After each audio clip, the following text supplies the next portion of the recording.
आप सभी भाई बहनों का धर्म दर्शन की ज्ञान संदेश कक्षा में एक बार फिर स्वागत है। आज की चर्चा एक शब्द नियंत्रण को लेकर करने जा रही है। देखिए, नियंत्रण का अभिप्राय स्थूल शरीर, सूक्ष्म शरीर, कारण शरीर की स्थितियों पर है। देखिए, एक साधारण मनुष्य को कलयुग में कारण शरीर का तो कभी विशेष कोई ज्ञान हुआ ही नहीं, और सूक्ष्म शरीर के प्रति भी लगभग मन बुद्धि का कुछ आंशिक शब्दों के स्तर पर ज्ञान है। मूलभूत स्थिति मनुष्य की स्थूल शरीर के प्रति ही जागरूकता होती है।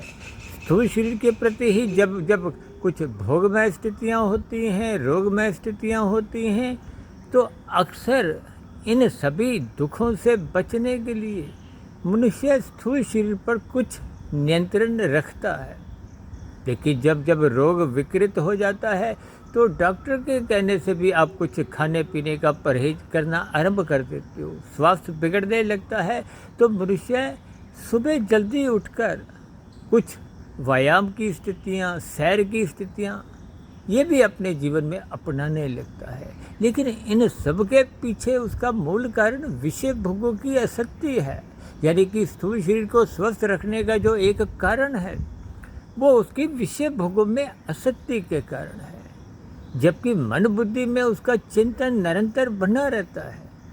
देखिए, ऊपरी स्तर पर इंद्रियों पर नियंत्रण पाना मात्र 1% की सफलता है या युवकों की मजबूरी है, किसी भी शब्दों में आप समझ सकते हो। मूल स्थिति मन की है, बुद्धि की है। मन इंद्रियों का संचालक है। मन जोर जबरदस्ती से कहीं कहीं इंद्रियों को एक नियंत्रित कर देता है, लेकिन बुद्धि की स्थितियाँ तभी नियंत्रित रह पाती जब मनुष्य सत्संग करता है।